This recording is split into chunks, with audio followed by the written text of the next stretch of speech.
Doktor boleh mula.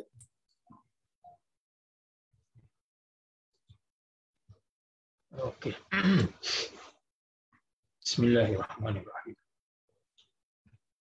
Bismillahirrahmanirrahim. Innal hamdalillah nahmaduhu wa nasta'inuhu wa nastaghfiruh wa na'udzu billahi min syururi anfusina wa min sayyiati a'malina. Faman yahdihillahu fala mudilla lahu wa may yudlil fala hadiyalah. Asyhadu an la ilaha illallah wahdahu la syarikalah wa asyhadu anna Muhammadan abduhu wa rasuluh. Allahumma shalli wa sallim wa barik ala sayyidina Muhammad abdika wa nabiyyika wa rasulika nabiyil ummi wa ala alihi wa sahbihi ajma'in. Rabbi shrah li sadri wa yassir li amri wa hlul 'uqdatam min lisani yafqahu qawli. Ya Rabbi shalli ala nabiyyi musallima wa amidana min nurihi ya nur. Ya Rabbi shalli ala nabiyyi musallima wa ja'al lana taufiqa dauman sahibah. Pertamanya terima kasih kepada pimpinan Jawatan Kuasa Pertubuhan Islami, seterusnya para tuan-tuan, puan-puan, asatizah yang dirahmati Allah sekalian. Assalamualaikum warahmatullahi wabarakatuh. InsyaAllah ini adalah sesi yang ketiga, siri yang ketiga pembacaan kitab Tadrib Ar-Rawi yang disusun oleh Al-Imam Jalaluddin As-Suyuti rahimahullahu ta'ala wa radhiya anhu wa nafa'ana bi'ulumihi fid dharain. Dan seperti mana yang telah disebutkan sebelum ini, insya-Allah yang pembacaan ini adalah berbentuk kita dibaca dan juga yang lain dengar dan juga boleh bertanya, boleh bertanya. Dan dia punya kaedah seperti mana yang telah dinyatakan oleh Yang Mulia Ustaz Raja Ahmad Mukhlis. Tujuannya ialah supaya kita nak sama-sama mengambil manfaat dengan membaca sesebuah kitab dan sehingga habis. Sehingga habis. Jadi untuk tujuan tersebut maka tidak perlu untuk disyarahkan setiap satu secara panjang lebar. Sebab jika disyarahkan dia akan mengambil masa yang sangat lama. Kalau yang ada pengalaman mengajar kitab-kitab ni, kadang-kadang nak menghatamkan kitab itu dengan syarah dia tu makan masa bertahun-tahun, mungkin 10 tahun, mungkin 20 tahun. Ini baru habis sebab dengan syarah. Jadi kita kalau boleh kita singkatkan masa itu, kita nak membaca kitab itu bagi khatam. Cuma jika ada pertanyaan, persoalan boleh diajukanlah. Tak perlu tunggu habis majlis, maknanya semasa pembacaan itu berlangsung boleh juga diajukan pertanyaan tersebut. Jadi itu dia punya format umum, format secara umum yang kita cuba nak tunjulkan, maknanya kita supaya habis khatam kitab itu kita pindah kepada kitab yang lain.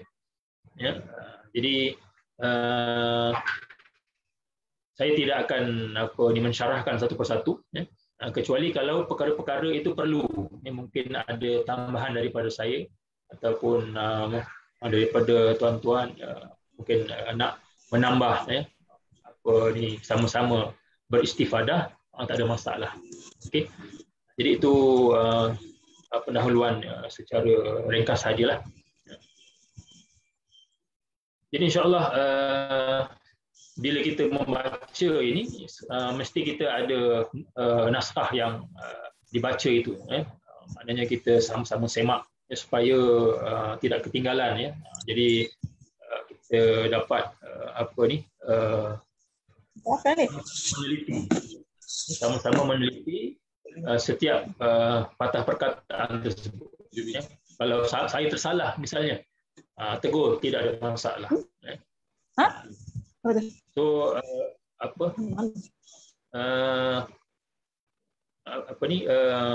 bila kita baca tu, mungkin ada yang tuan rasa perlu untuk dipertanyakan.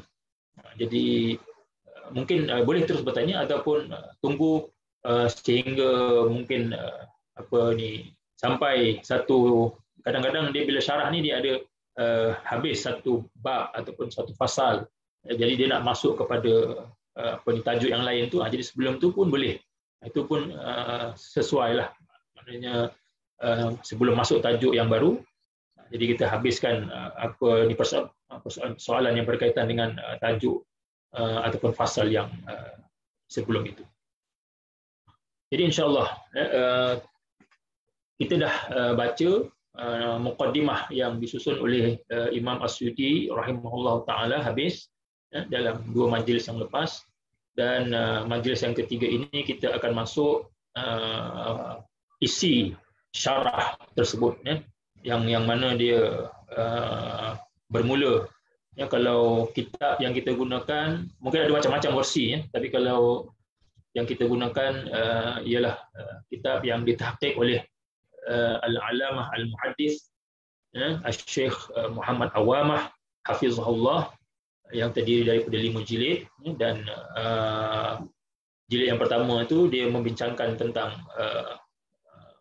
biografi Imam As-Suyuti dan juga semua yang berkaitan dengan kitab Tadrib Ar-Rawi, dan kitab yang sebenar yang disusun oleh Imam As-Suyuti bermula pada jilid yang kedua.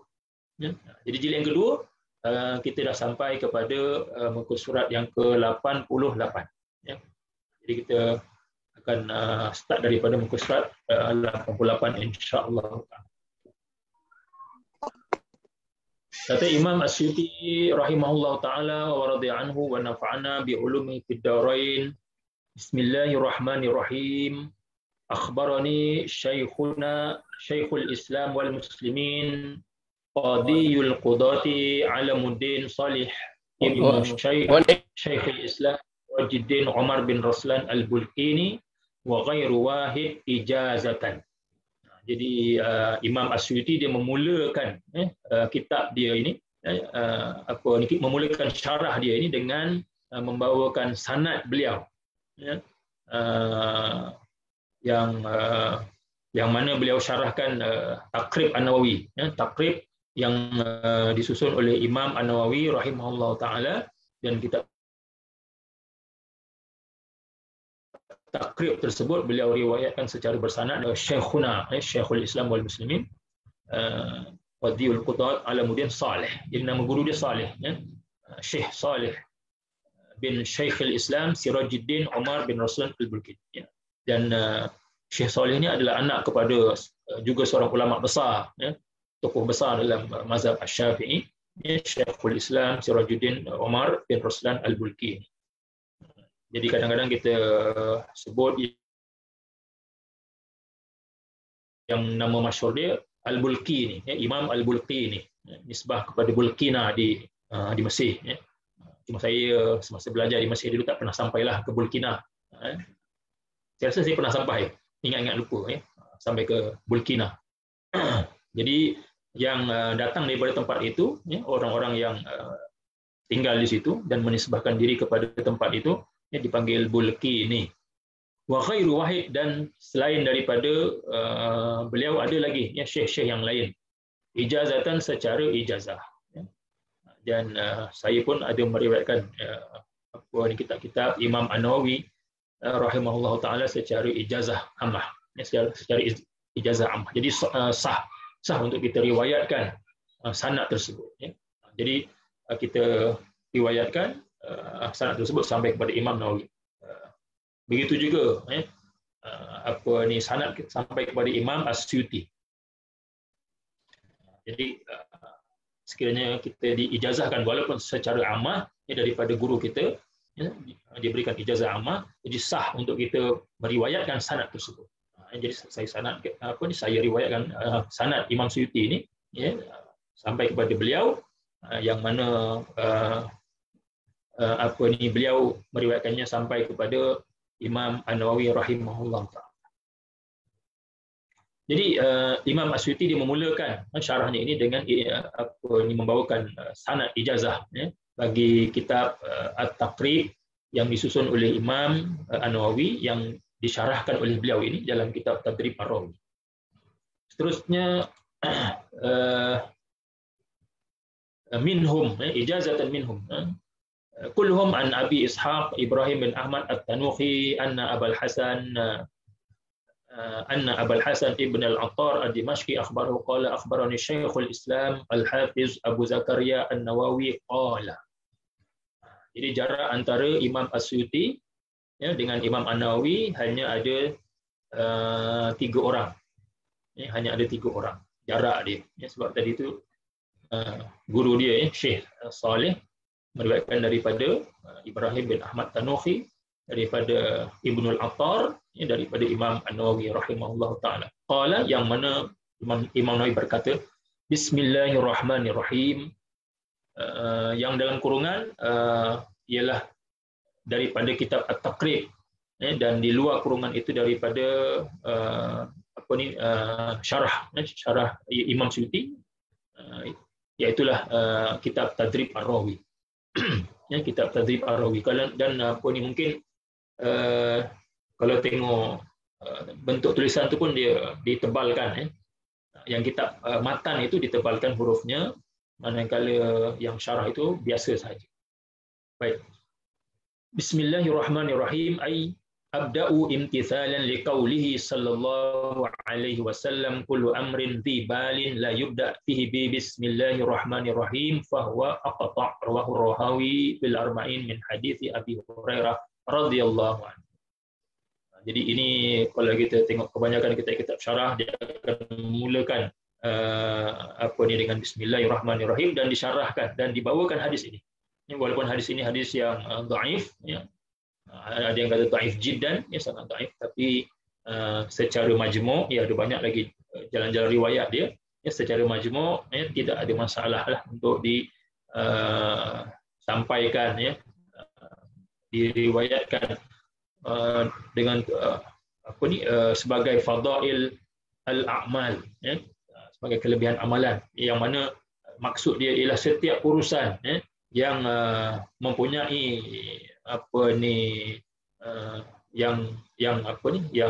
yang kita berikan tumpuan terhadap urusan tersebut, maknanya sesuatu yang penting, setiap urusan yang penting itu yang tidak dimulakan dengan bacaan bismillahirrahmanirrahim, maka ia akan terputus barokahnya, terputus barokahnya. Jadi kalau terputus tidak ada barokah. Jadi kita nak barokah pada setiap urusan pekerjaan, apa-apa sahaja yang kita lakukan itu kita nak berkah, barokah daripada Allah. Jadi kita kena mulakan dengan bismillahirrahmanirrahim. Ataupun riwayat yang lebih kuat sebenarnya dia dengan lafaz bilhamdulillah, maknanya bilhamdulillah ataupun bihamdillah, dengan ucapan pujian terhadap Allah Subhanahu wa taala. Jadi sama ada kita baca bismillahirrahmanirrahim, dan juga ada dia punya dalil dia, maknanya setiap ayat surah ini dalam Al-Quran itu dimulakan dengan bismillahirrahmanirrahim. Jadi kita mengikut apa yang ada dalam Al-Quran. Itu di antara dalil yang kuatlah. Maknanya Al-Quran sendiri memulakan mula-mula sekali itu Fatihah bismillahirrahmanirrahim. Jadi kita mengikut uslub, gaya Allah Subhanahu wa taala. Dan kalau kita baca alhamdulillah, maknanya riwayat yang lebih kuat, riwayat yang hasan, disebut bihamdillah ataupun bilhamdulillah. Jadi kita baca alhamdulillahirabbil alamin. Itu yang paling ringkas, alhamdulillah. Ataupun yang lebih baik, alhamdulillahirabbil alamin. Ataupun yang lebih baik kita gabungkanlah bismillahirrahmanirrahim, alhamdulillahirabbil alamin. Ataupun lebih baik baca Fatihah terus. Sebab itu bila permulaan majlis itu kadang-kadang ada yang memulakan dengan umul kitab al-Fatihah. Jadi semua baca al-Fatihah. Jadi dia punya sandarannya hadis inilah. Dia punya sandaran antara dalil-dalil dia ialah hadis ini yang dengan lafaz kullu amrin dhi balin la yubda fihi bilhamdulillah fahuwa aqta. Wa tasdirun Nabi sallallahu alaihi wasallam kutubuhu biha masyhurun fi sahihain wa ghairihima. Dan bukan saja dalam Al-Quran dimulakan setiap surah itu dengan Bismillahirrahmanirrahim, bahkan surat-surat yang diutuskan oleh Rasulullah sallallahu alaihi wasallam kepada pembesar-pembesar orang yang belum Islam lagi, orang kafir, raja-raja yang masih lagi kafir. Jadi Nabi utuskan surat untuk mendakwahkan mereka beriman kepada Allah Subhanahu wa taala. Jadi dimulakan surat itu dengan Bismillahirrahmanirrahim. Warwal Hakim fil Mustadrak wa Ibnu Abi Hatim fi tafsirihi min tariq Ja'far bin Musafir an Zaid ibn al-Mubarak as-San'ani an Salam bin Wahb al-Janadi an abihi an Tawusin an Ibni Abbasin radhiyallahu anhuma anna Utsman ibn Affan radhiyallahu anhu sa'ala an-nabiy sallallahu alaihi wasallam an bismillahirrahmanirrahim faqala huwa ismun min asma'illah wa ma bainahu wa bainasmillahil akbar illa kama baina sawadil ain wa bayadhiha minal qurbi. Qala al-Hakim sahihul isnad. Ini di permulaan ini Imam Asyuti membawakan hadis tentang kelebihan fadail membaca Bismillahirrahmanirrahim. Ini yang hadis ini jelas ini disebut oleh Al-Hakim sahih sanadnya bahawa Bismillahirrahmanirrahim itu adalah nama daripada nama-nama Allah.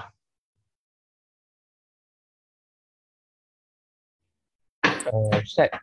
Ya.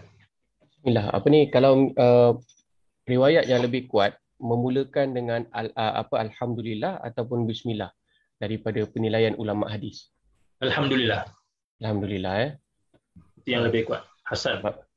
Ana waktu dengan almarhum Syekh Usni Ginting pun dia ada cakap macam tu juga. Sebelum ni. Oh, ada sebutnya. Syekh Usni itu dia sangat teliti. Bila kita berborak berdiskusi dengan dia, kita nampak dia punya ketelitian, kehalusan. Sebab dia bila orang yang belajar hadis ni dia kadang-kadang kita nampak kelainan tu, terutama daripada sifat teliti. Sebab dia bila dia apatah lagi dia nak menyusun kitab-kitab sanad. Jadi setiap sanad tu nak kena tengok tu betul tak bersambung ke tak ataupun terputus ke bagaimana. Dan setiap nama-nama dalam sanad tu siapa tahun bila. Jadi perlu diamati sebab itu orang yang dia fokus pada benda-benda seperti itu, dia akan melatih diri untuk menjadi lebih cakna, lebih teliti dan lebih orang kata sensitif. Dia punya perhatian dia tu lebih sensitif ya. Okey. Doktor, satu kalau boleh kita minta Fadil Ustaz Fahmi dan juga Ustaz Raja Muklis untuk buka video lah kan, dan juga Ustaz Izzuddin kalau sesuai untuk buka video. Keduanya Ustaz Fahmi offer untuk membaca kitab, membaca matan. Oh, okey dah masuk ya. Okey baik. Silakan Ustaz Fahmi dengan Ustaz Raja. Silakan. Muka surat 92. 92. Assalamualaikum warahmatullahi wabarakatuh. Waalaikumsalam warahmatullahi wabarakatuh. Minta maaf doktor, tak dapat nak buka video. Ya. Tempat tak berapa sesuai. InsyaAllah saya baca boleh. Okey. Tempat saya pun tak sesuai juga ni. Tapi bolehlah. Gelap. Dah lah. Okey. Baik, saya sambung tadi. Bismillahirrahmanirrahim. Wa bi sanadikum al-muttasil ila al-muallif rahimahullahu taala ila an qala wa rawa Ibnu Mardawi fi tafsirihi min tariqi Abdul Kabir. Marduyah. Dia boleh dua-dua. Cuma dalam kitab yang ditahqiq oleh Syekh Awamah diikut manhaj muhaddisin. So dia bariskan marduyah. Walaupun boleh juga maknanya mengikut ahlul lughah memang dia disebut wai. Mardawai Sibawai. Marduyah atau Mardawai. Hanya في تفسيره من طريق عبد الكبير ابن المعافي ابن عمران عن أبيه عن عمر بن ذر عن عطاء بن أبي رباح عن جابر بن عبد الله قال لما نزلت بسم الله الرحمن الرحيم هرب الغيم إلى المشرق وسكنت الرياح وهاج البحر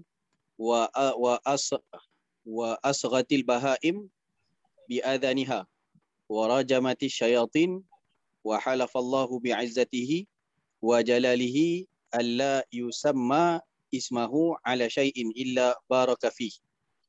وروى ابن جرير وابن مردويه في تفسيريهما وأبو نعيم في الحلية من طريق إسماعيل بن عياش عن إسماعيل بن يحيى عن مسعر عن عطية عن أبي سعيد الخدري مرفوعا أن عيسى بن مريم أسلمته أمه إلى الكتاب ليعلمه فقال إلى الكتاب ليعلمه أو ليعلمه فقال له نعم سيدي terus فقال له المعلم اكتب بسم الله الرحمن الرحيم قال له عيسى وما بسم الله قال المعلم لا أدري فقال له عيسى الباء بهاء الله والسين سناؤه والميم مملكته والله إله الآلهة والرحمن الرحيم الدنيا والآخرة والرحيم رحيم الآخرة وهذا حديث غريب جدا. قال ابن كثير وقد يكون صحيحا موقوفا أو من الإسرائيليات لا من المرفوعات. وروى ابن جرير من طريق بشير ابن عمارة ابن أبي روق عن الضحاك عن ابن عباس قال الله ذو الألوهية والعبودية على خلقه أجمعين والرحمن الفعلان رحمن فعلان من الرحمة من الرحمة والرحيم الرفيق بمن أحب أن يرحمه والبعيد الشديد على من أحب أن يضعف عليه العذاب يضعف عليه العذاب وبشر ضعيف والضحك لم يسمع من ابن عباس. نعم. وأسند ابن جرير عن الأرزمي قال الرحمن لجميع الخلق الرحيم بالمؤمنين وأسند ابن أبي حاتم عن جابر بن زيد قال الله هو الاسم الأعظم. وروى البيهقي وغيره عن ابن عباس في قوله هل تعلم له سميا قال لا أحد يسمى الله. وأسند ابن جرير عن الحسن البصري قال الرحمن اسم ممنوع أي لا يستطيع أحد أن يتسمى به. وأسند ابن أبي حاتم عن الحسن أيضا قال الرحيم اسم لا يستطيع الناس أن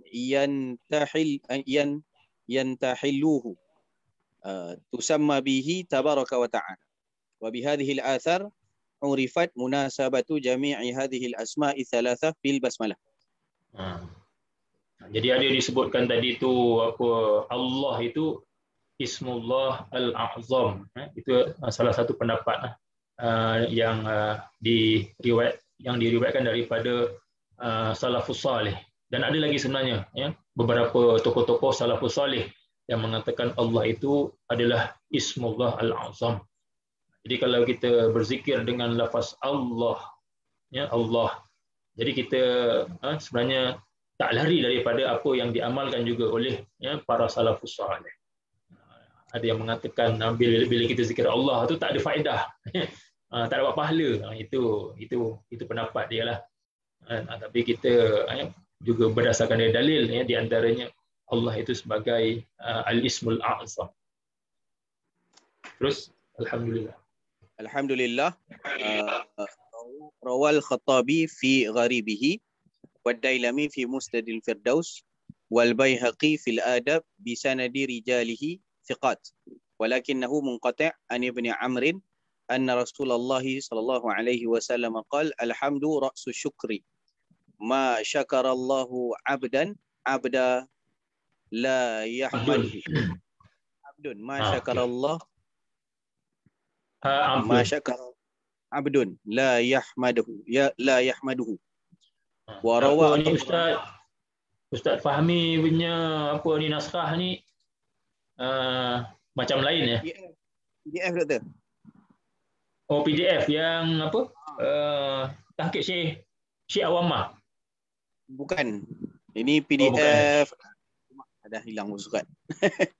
Okey, tak apa. Cuma nak tahu apa sama ke lain. Kalau lain apa ni maklumlah sebab dia ada beza-beza sikit tu. Apa ni takdim, takhir, jadi beza, tak apa.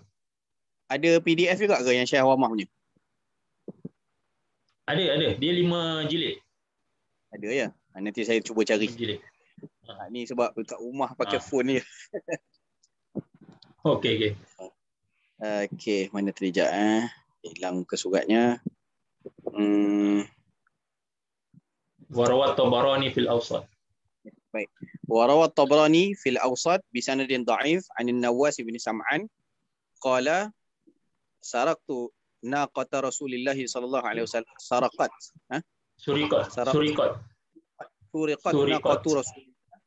suriqat naqatu Rasulillah sallallahu alaihi wasallam al-jada'a faqala Rasulullah sallallahu alaihi wasallam la in raddaha Allahu alayya la ashkuranna rabbi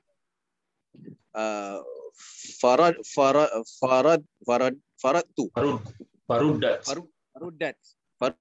faqala alhamdulillah fanadharu hal yahdithu sawman aw salatan fadhannu annahu nasiya faqalu lahu qala alam aqul alhamdulillah wa rawa ibn Jarir bi sanadin dha'if anil Hakam ibn Umair wa kanat lahu suhbah qala an-nabiy sallallahu alaihi wasallam idza qulta alhamdulillahi rabbil alamin faqad syakarta Allah fazadaka wa asnada min tariq ad-Dhahhak an Ibn Abbas qala alhamdulillah wa asyukru lillah al-istighda'a lillah wal iqraru bi ni'matihi wa ibtida'uhu wa ghairu dhalik wa asnada Ibn Abi Hatim min tariqi ahsan minhu an Ibn Abbas qala alhamdulillahi kalimatu syukri fa idza qala al-'abdu alhamdulillahi qala syakarani 'abdi.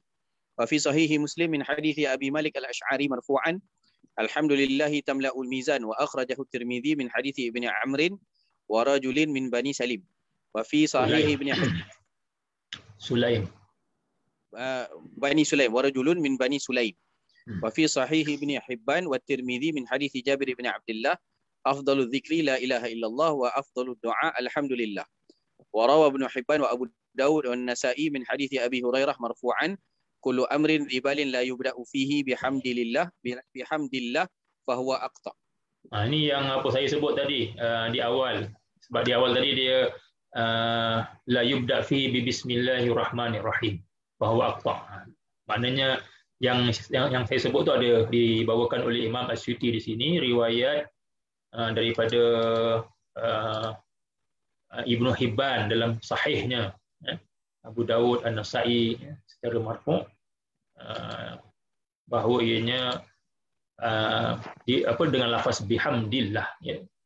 Dia ada satu lagi bilhamdulillah, ada alif lam, ya. Okey. Wa rawa Ahmad wan Nasa'i min hadits al-Aswad ibn Sari' marfu'an inna rabbaka yuhibbul hamd. Al-Fattah صيغة مبالغة من الفتح بمعنى القضاء قال تعالى ربنا افتح بيننا وبين قومنا بالحق وأنت خير الفاتحين. المنان صيغة مبالغة من بمعنى الكثير الإنعام وسيأتي في النوع الخامس والأربعين في أثر مسلسل عن علي أنه الذي يبدأ بالنوال قبل سؤال ذي الطول أو الطول طولي كما وصف تعالى بذلك نفسه في كتابه وفسره ابن عباس فيما أخرجه ابن أبي حاتم بذي السعة والغنى والفضل والإحسان الذي من علينا بالإيمان بأن هدانا إليه ووفقنا له وفضل ديننا وهو إسلام وفضل ديننا هو الإسلام على سائر الأديان كما وردت بذلك الأحاديث المشهورة ومحى بحبيبه وخليله عبده ورسوله محمد صلى الله عليه وسلم عبادة الأوثان أي الأصنام التي كانت عليها كفار الجاهلية في زمن الفترة بعد عيسى عليه السلام. وقد ذكر المصنف هنا 4 صفات من أشرف أوصافه صلى الله عليه وسلم. فالحبيب ورد في حديث الترمذي وغيره عن ابن عباس مرفوعا ألا وأنا حبيب الله ولا فخر. وروى أحمد وغيره من حديث ابن مسعود عن النبي صلى الله عليه وسلم إني أبرأ إلى كل خليل من خلته ولو كنت متخذا خليلا لاتخذت أبا بكر خليلا وإن صاحبكم خليل الله. وقد اختلف في تفسير الخلة واشتقاقها فقيل الخليل المنقطع إلى الله بلا مرية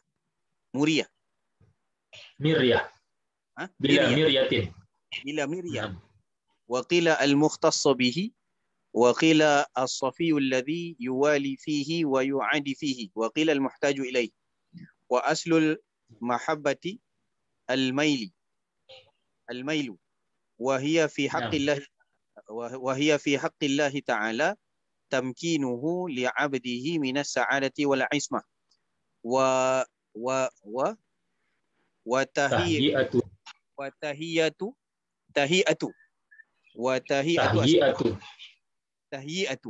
أسباب القرب وإفاضة الرحمة عليه وكشف الحجاب عن قلبه. Hujub. Apa ni kalau dalam tahqiq awamah dia jamak hujub. Mungkin dekat dalam kitab tu hijab kot. Hujub. Hujub di sini hujub. Tak ada alif. Wa kashfu hujubi an qalbihi. Wal aktsaru an darajatal mahabbati arfa wa qila bil aksi li annahu sallallahu alaihi wasallam nafiya thubutal khullati li ghairi rabbih wa athbatal mahabbata li Fatimah wa baniha di sini wa baniha. Oh, okay. Dia apa ni kalau yang logik dua lah musanna ya. Al-Hasan wal Husain. Wa baniha wa Usamah wa ghairuhu.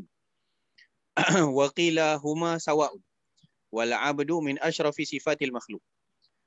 أسند القشيري في رسالته عن الدقاق قال ليس شيء أشرف من العبودية ولا اسم أتم للمؤمن منها ولذلك قال في صفاته صلى الله عليه وسلم ليلة معراج وكان أشرف أوقاته سبحان الذي أسرى بعبده فأوحى إلى عبده ولو كان اسم أجل من العبودية لسماه به. وأسند عنه أيضا قال العبودية أتم من العبادة فأولا عبادة وهي للعوام ثم عبودية وهي للخواص ثم عبودية وهي sini ubudiyah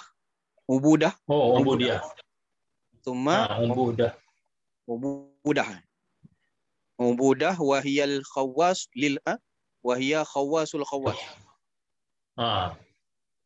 Dia Wa fi- awam, khawasul khawas. Wa fil musnadi wa ghairihi min hadithi Abi Hurairah anna malakan atan nabiyya sallallahu alaihi wasallam faqala inna Allah arsalani ilaika afa malakan nabiyyan yaj'aluka aw 'abdan rasulan faqala Jibril tawadha'a li rabbik tawadha' li rabb Jazam. tawadha' li rabbika ya Muhammad qala bal 'abdan rasulan wal ashharu fi ma'na ar-rasul annahu insanun awha ilaihi bi syar'in wa amrin bi tablighihi fa illam yu'mar fa nabiyyun faqat Nabiyyun faqat. wa mimman jazama bihi al-halimi wa qila wa kana ma'ahu kitab aw nusakh li ba'din li ba'di syara'in min li ba'di syara'in min qabli Syar'i man qablahu. syar'i man qablahu fa illam yakun fa nabiyyun faqat wa in amara bitablighi fan nabiyyu a'ammu alaihima wa qila huma bima'na huwa al-ula thumma Wa huwal aula. aula huma bima'na wa huwa al-aula Wa huwal aula. Jadi ini yang disebut oleh Imam As-Suyuti bahawa huma tu maknanya Nabi dan Rasul itu bermakna dengan makna yang sama. Wahwal aula, maknanya itu adalah yang lebih utama. Dan kalau disebut oleh Imam dalam hasyiah tu ya, dalam hasyiah nombor 4 yang ditulis oleh Syekh Muhammad Awamah, dia kata ini disebutkan oleh hakahu fil musayyarah wa syarha li Ibni Abi Syarif, ni dalam kitab Al-Musayyarah dan syarahnya oleh Ibnu Abi Syarif daripada Al-Muhaqqiqin. Lakin qala Ibnu Abi Syarif hadza yaqtadi ittihad adadil anbiya war rusul. Jadi dia tolak apa yang Ibnu Abi Syarif ni, dia cuba nak mengcounter balik apa yang disebut tadi sebagai aula. Nabi dan Rasul itu adalah seerti, sama, tak ada beza, dan itu lebih aula. So Imam Ibnu Abi Syarif ini dia menyebutkan kalau begitu akan menyebabkan bilangan Nabi dan Rasul itu sama. Sedangkan kita tahu bilangan Nabi dengan bilangan Rasul ini tak sama. Wala yakhfa mukhalafah dzalik lil warid fi hadis Abi Dzar alladzi qaddamnahu. Jadi ini khilaflah di kalangan ulama. Cuma bila disebut aula tu maknanya tarjih yang dibuat oleh Imam As-Suyuti. Kalau ikutkan dalam kitab Tadrib Ar-Rawi ni dah. Terus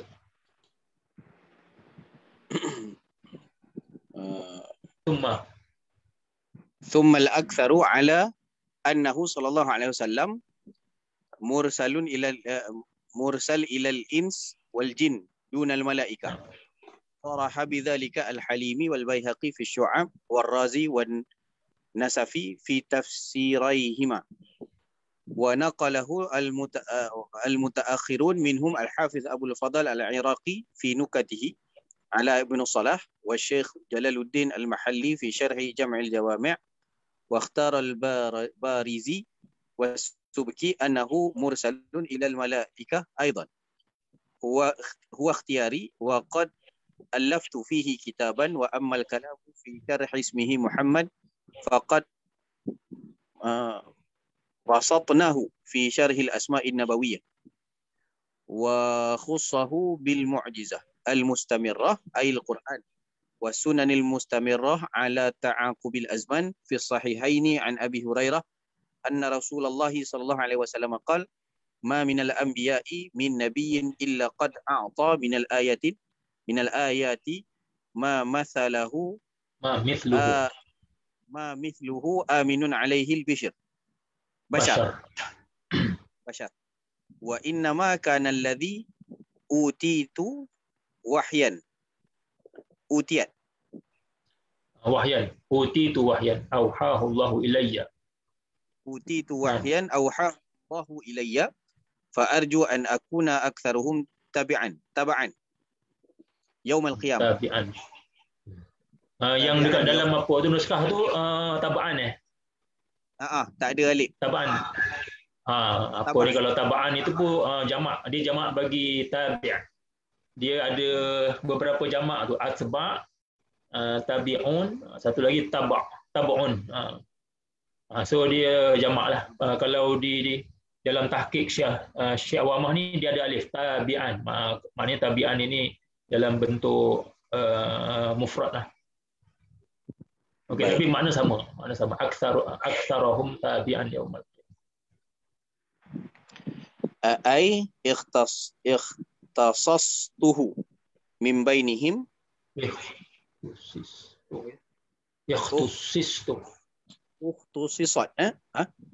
Ikhtusistu. Ai ukhtusistuhu min bainihim bil Quran. المعجز للبشر المستمر إعجازه إلى يوم القيامة بخلاف سائر المعجزات فإنها انقضت في وقتها. صلى الله عليه وسلم وعلى سائر النبيين وآل كل ما اختلف الملون.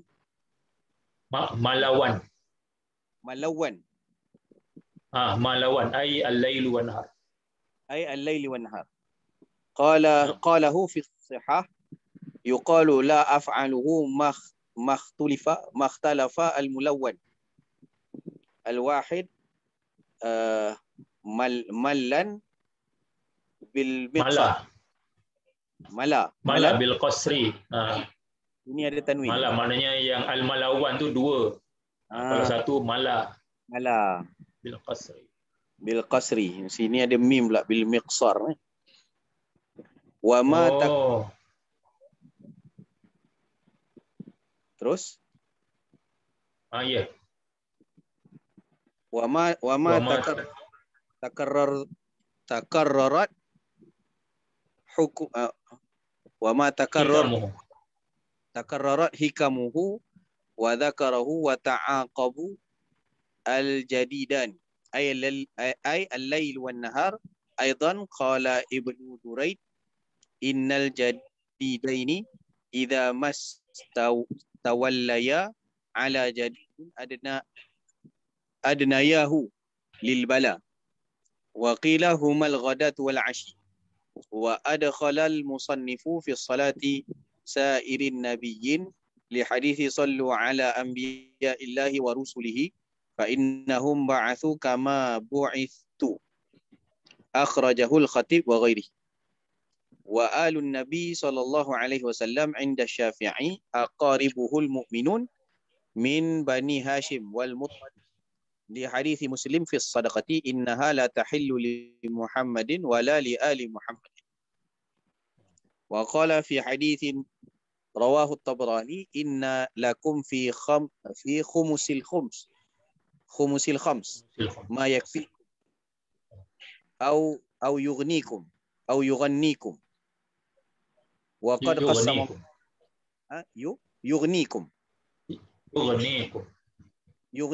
yughnikum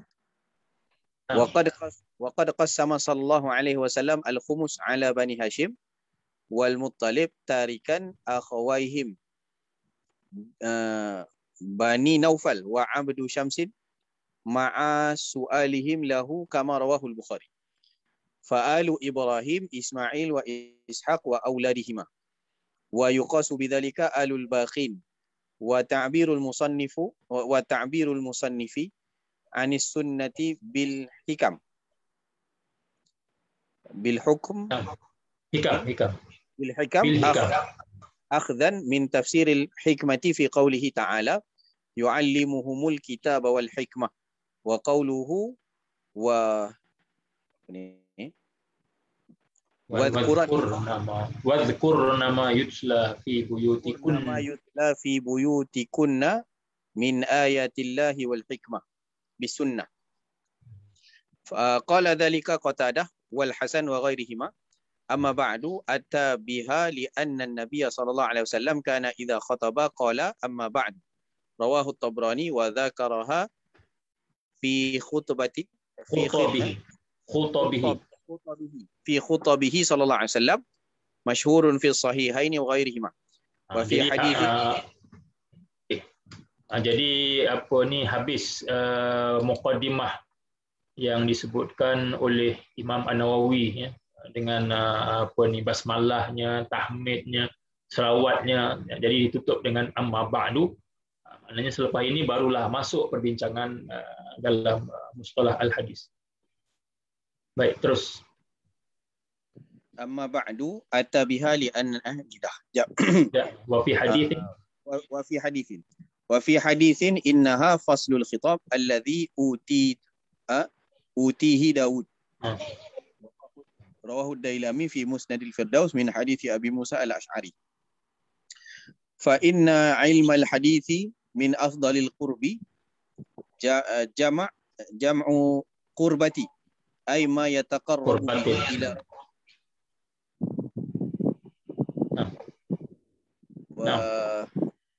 wa kaifa la yakunu kadhalika wa huwa bayanu tariqi khairil khalqi wa akramil awwalin wal akhirin wa syai' yashrafu bi syarafi muta'alliqihi wa huwa aidan muta'alliqihi syarafi muta'alliqihi wa huwa aidan wasilatu ila kulli ilmin syar'i.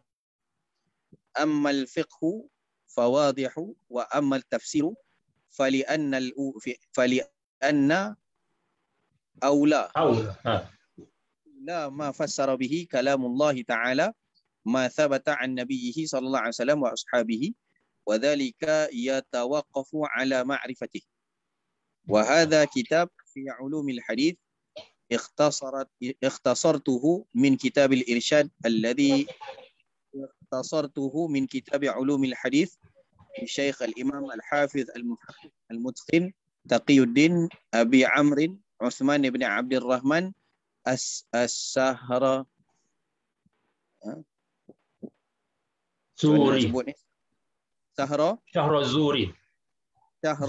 Syahrazuri. Kalau apa ni dalam tahqiq Syekh Awamah dia letakkan dua apa ni baris, maknanya boleh baca Syahrazuri ataupun boleh baca Syahruzuri. Boleh baca dua wajah. Thumma Dimashqi al-ma'ruf bi Ibn Salah wa huwa laqabu abihi radhiyallahu anhu ubalighu fihi fil ikhtisari insyaallah ta'ala min ghairi ikhlalil bil maqsud wa ahrasu ala idahil ibarah wa ala Allahil karimil i'timad wa ilaihi at-tafwid wal istinad.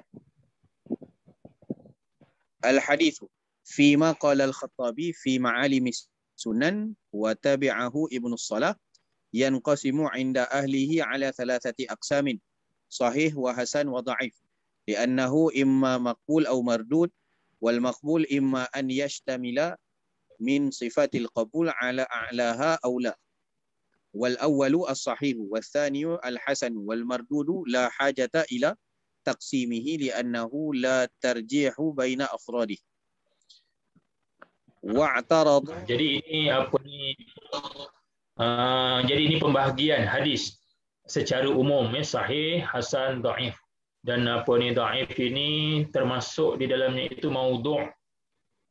Dan sebahagian ulama dia memisahkan maudhu' itu bahagian yang keempat.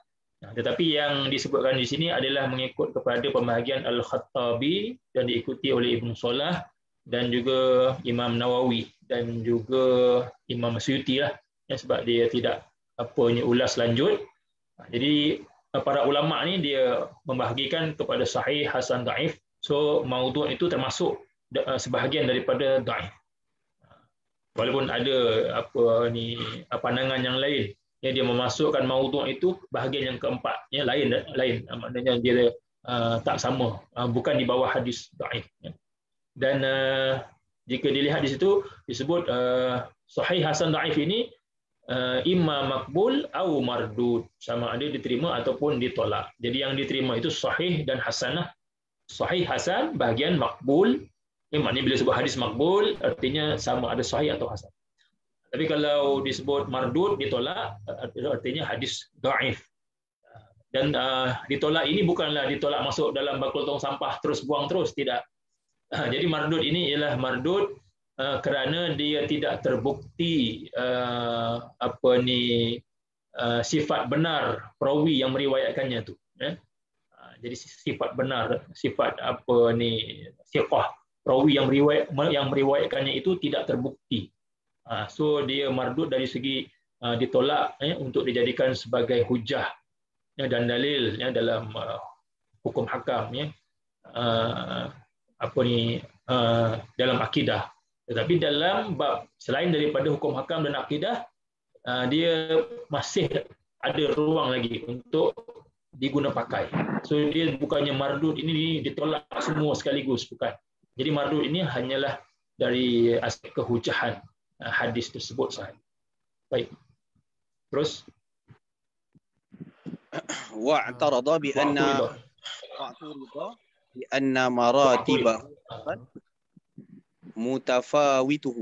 mutafawitatun faminhu ma yuslahu lil i'tibar wa ma la yuslahu kama sayati fakana yanbaghi yasluhu ma yasluhu lil i'tibar wa ma la yasluhu kama sayati fakana yanbaghi al ihtimamu bi tamyizil awwal min ghairihi wa ujibu bi anna الصالح للاعتبار داخل في قسم المقبول لأنه من قسم الحسن لغيره وإن نظر إليه باعتبار ذاته فهو أعلى مراتب الضعيف وقد تفاوتت مراتب الصحيح أيضا ولم تنوع أنواعا وإنما لم يذكر الموضوع لأنه ليس في الحقيقة بحديث اصطلاحا بل يزعم واضعه وقيل الحديث صحيح وضعيف فقط والحسن مدرج والحسن مدرج في أنواع الصحيح. Okey. Berkenaan dengan pembahagian hadis tadi, sahih, hasan, dhaif, dan diperincikan lagi oleh Imam As-Suyuti bahawa dhaif itu ada yang boleh dijadikan iktibar, yang mana dibuatkan proses untuk kita cari dia punya riwayat sokongan, maknanya kita dapatkan kalau sekiranya ada yang menyokongnya, maka dia akan meningkat daripada dhaif tadi kepada hasan li ghairi. Jadi bila dia jadi hasan li ghairi, maka dia boleh dijadikan hujah lah. Jadi itu maksud, maknanya yasluh lil i'tibar itu boleh dijadikan i'tibar dengan maksud dicarikan dia punya mutaba'at, syawahid, dan sekiranya ada dan sesuai untuk dijadikan sebagai sokongan, maka dia boleh meningkatkan hadis itu daripada dhaif kepada taraf yang lebih tinggi, iaitu al-hasan li ghairi, dan dia termasuk dalam qismul maqbul, dia akan termasuk dalam bahagian yang disebut tadi maqbul. So bila diperincikan dia ada sahih itu ada dua, sahih li dzatih dengan sahih li ghairi. Hasan juga dua, hasan li dzatih dengan hasan li ghairi, yang asalnya tadi dhaif tadi. Okay. Dan kemudian disebutkan ada qila. Qila ini ialah sebahagian ulama yang mengatakan hadis itu dua sahaja, sahih dan dhaif. Ya? Jadi hasan tak disebutkan kerana hasan termasuk dalam bahagian sahih. Jadi ini satu pandangan yang mengatakan hadis itu dua sajalah, sahih ataupun dhaif.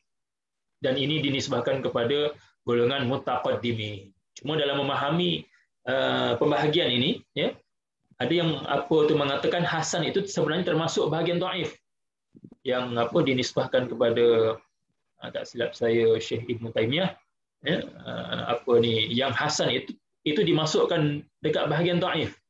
Jadi bukannya dimasukkan dalam bahagian sahih. Ya. Dan kemungkinan yang dimaksudkan itu bukanlah hasan li zati, ya, tapi hasan li ghairi. Ya. Sebab hasan li zati itu memang dekat dalam Sahih Al-Bukhari, Sahih Muslim pun ada juga hasan li zati. Ya.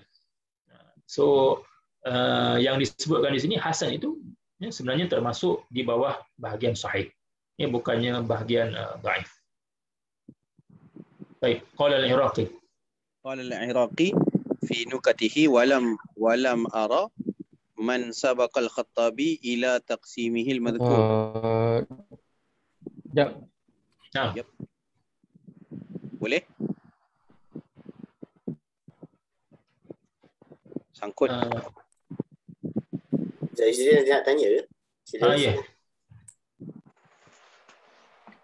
Doktor, yang kita hello? Ada. Baik, yang kita bicarakan ni hanya terhad pada hadis ahad kan? Tentang tu kan? Okey tak suara? Sampai tak? Okey. Teruskan, Syekh, teruskan. Okey, hadis ahad. Hang ke apa tu? Ustaz Hakim, soalannya tadi. Siapa yang menyoal, Ustaz? Ustaz Izzuddin Hakim. Ustaz Izzuddin. Dia macam hang tu. Terus baca dulu ke macam mana? Boleh ulang soalan, Ustaz Izzuddin? Jadi lihat lain tak berapa stabil sini. Okey, baik. Yang kita bicarakan ni dia fokus pada status hadis yang sahih, hasan pada hadis ahad sahaja kan? Ya. Okey. Cuma yang pembahagian hadis kepada mutawatir, dan ahad itu mengikut Thariq Ibnu Hajar. Adapun Thariq Ibnu Salah dia belum lagi sampai ke tahap tu. Maknanya dia mula-mula tu dia dah membincangkan hadis sahih, hasan, dhaif. So dia punya Thariq tu dia mulakan dengan perbincangan sahih dan selainnya lah. Perbincangan tentang mutawatir ahad itu belum lagi, jauh. Dia tak masukkan lagi. Walaupun yang telah disusun semula oleh Al-Hafiz Ibnu Hajar rahmatullah alaih, dia susun semula, ya, dia bagi kemas kini, dia letakkan sahih, hasan, dhaif ini di bawah khabar ahad. Dan itulah yang dipakai sehingga ke hari ini. Okey. Boleh sambung, Ustaz Fahmi. Okey. Sanallahu ilaikum. Qala al-Iraqi fi nukatihi wa lam ara man sabaqa al-Khattabi ila taqsimihi al-madhkur wa in kana fi kalam al-mutaqaddimin ذكر الحسن ذكر الحسن وهو موجود في كلام الشافعي والبخاري وجماعة ولكن الخطابي نقل التقسيم عن أهل الحديث وهو إمام ثقة فتبعه ابن الصلاح. قال الشيخ شيخ الإسلام ابن حجر والظاهر أن قوله عند أهل الحديث من العامل الذي uridu bihil khusus ay al-aktsaru aw al-a'zamu aw alladhi istaqarra ittifaquhum alaihi ba'da al-ikhtilaf al-mutaqaddim. Jadi itu yang disebutkan oleh Imam Asyuti, bahawa yang istilah yang diguna pakai selepas berlakunya khilaf tentang pembahagian hadis tadi, yang satu menyebut pembahagiannya sahih, hasan, dhaif, yang satu lagi menyebut sahih dan dhaif sahaja. Jadi selepas daripada khilaf tersebut, kemudian semua sepakat bahawa hadis dibahagikan kepada sahih, hasan, dhaif. Maknanya istilah hasan itu diletakkan sebagai satu bahagian yang berasingan, bukan lagi di bahagian di bawah sahih. Dan ini yang dipilih oleh para ulama hadis, dan juga perkukuhkan oleh Syekhul Islam Al-Hafiz Ibnu Hajar rahmatullah alaihim ajma'in. Dan ini yang disebutkan dalam kitab-kitab ulum al-hadis. Walau bagaimanapun ada sekarang ini satu aliran pemikiran dalam ulum al-hadis yang dia nak kembalikan semula pembahagian itu kepada sahih dan dhaif sahaja, dan mereka mengatakan itu adalah pembahagian mutaqaddimin, dan mesti diguna pakai, yang maknanya mana-mana yang datang daripada mutaqaddimin ini mesti didahulukan dan diguna pakai berbanding yang lain-lain. Walaupun sebenarnya istilah hasan tadi itu bukannya baru, bahkan di kalangan mutaqaddimin pun sudah ada. Ini yang disebut oleh Imam Asyuti. Istilah hasan itu sudah ada sebenarnya dalam kalangan para salaf, seperti dalam kalam Imam Asy-Syafi'i, Imam Bukhari dan lain-lain. Cuma yang memasyhurkan istilah itu ialah Imam At-Tirmizi dalam sunan beliau. Bila kita tengok dalam Sunan At-Tirmizi ini banyak menyebut istilah hasan. Bila dia kata hadza hadisun hasan, hadza hadisun hasanun sahih, dan sebagainya. Jadi beliau memasyhurkan sahaja. Walaupun setengah orang sangka bahawa Imam Tirmizi yang memulakan istilah tersebut, bukan beliau yang memulakan. Beliau hanya memasyhurkan, dan telah disebutkan oleh Imam Suyuti bahawa sebelum daripada itu sudah ada dalam kalam Imam Syafi'i, Imam Al-Bukhari dan lain-lain. Baik. Tanbih. Qala Ibnu Katsir, hadha at-taqsimu in kana bin-nisbati lima fi nafsi al-amri falaysa illa sahihun wa kadhibun أو إلى اصطلاح المحدثين فهو ينقسم عندهم إلى أكثر من ذلك. وجوابه أن المراد الثاني والكل راجع إلى هذه ثلاثة. الأول الصحيح وهو فاعل بمعنى فاعل من الصحة، وهي حقيقة في الأجسام، واستعمالها هنا مجاز أو استعارة تبعية. وفيه مسائل. الأول في حده وهو الأولى. الأولى dalam apa tu? Kalau dalam kitab tu al-awwal. Ula. Ula. Tak perasan dalam surah. وفيه مسائل. الأولى في حده وهو ما اتصل سنده عدل عن قول ابن عدل عن قول ابن صلاح المسند الذي يتصل اسناده لأنه أخصر وأشمل للمرفوع والموقوف بالعدول الضابطين. جمع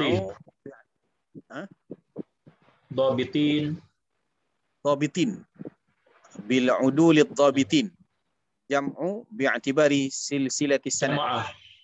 جمع باعتبار سلسلة السند أي بنقل العدل الضابط anil adli dhabiti ila muntaha kama abara bihi Ibn Salah wa huwa awdahu min ibaratil musannif idh tawahama an yarwiyahu jama'atun dhabitun an jama'atin dhabitin wa laysa muradan.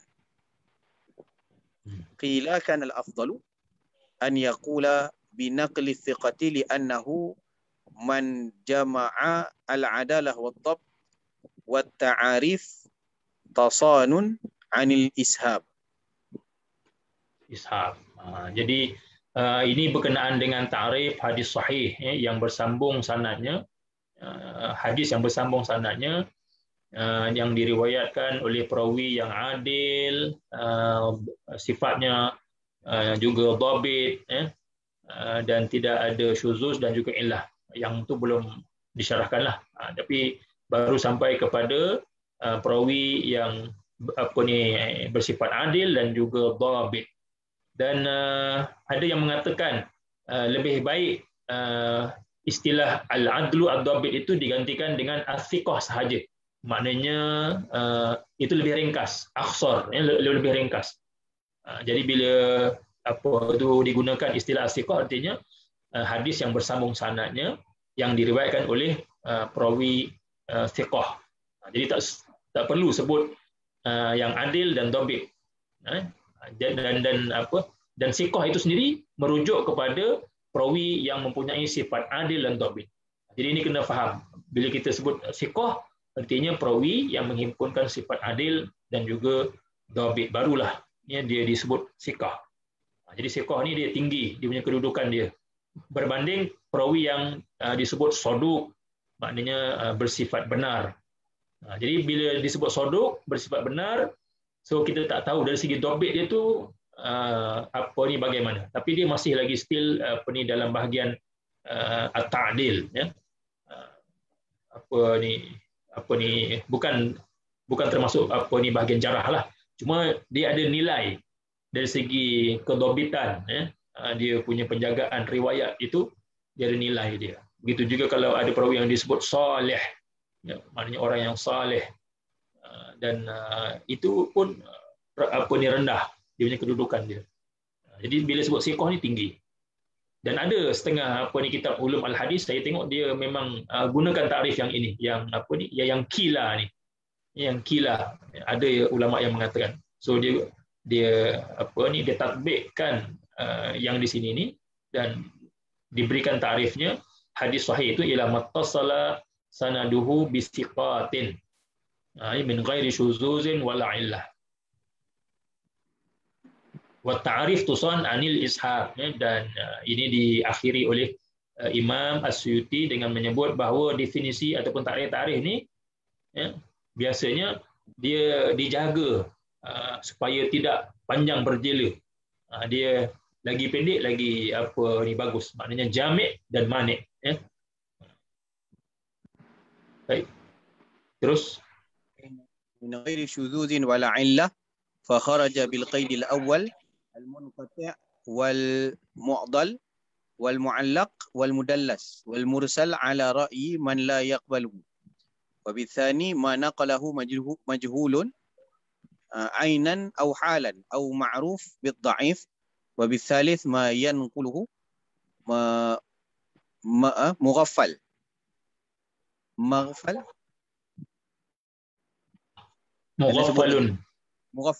مغفل كثير الخطأ. مغفل كثير الخطأ. وبالرابع والخامس الشاذ والمعلل. Jadi ini adalah satu ihtiraz, maknanya dengan takrif yang tersebut itu maka terkeluarlah, ya, hadis-hadis yang disebut munqati', mu'dal, mursal, majhul, hadis yang syaz, mu'allal dan lain-lain. Itu semua adalah jenis-jenis hadis dhaif, ya. Maknanya tak cukup syarat lah. Nak jadi hadis sahih dia mesti cukup 5 syarat, ya, 5 syarat. Bersambung sanad, perawinya adil, siqah, tidak ada syuzuz dan juga tidak ada illah. 5 syarat ini, ya. Jadi kalau hilang satu saja, maka dia akan jadi dhaif. Ya, jadi dhaif. Kalau hasan, dia hanya beza dari segi dhabit perawi itu sahaja. Maknanya kelima-lima syarat ada, cuma dari segi dhabit perawi itu kurang sedikit. Kalau perawi hadis sahih, dhabitnya sempurna, ya. Maknanya dia seorang yang memang betul-betul kuat ingatan. Tapi kalau yang dhabit, ya, perawi hadis hasan ni dhabit dia kurang, maknanya rendah sedikit. Mungkin dia berpegang kepada tulisan ataupun catatan yang ditulis, dan ataupun memang dia punya ingatan itu memang tidak mencapai level yang tinggi. Mungkin dia ada lupa-lupa dalam setengah riwayat, tapi setengah riwayat yang lain dia ingat. Maknanya dia tak lupa betul. Maknanya dia pasti bahawa itu dia punya riwayat yang didengar daripada guru-gurunya. Tetapi ada yang lain dia salah.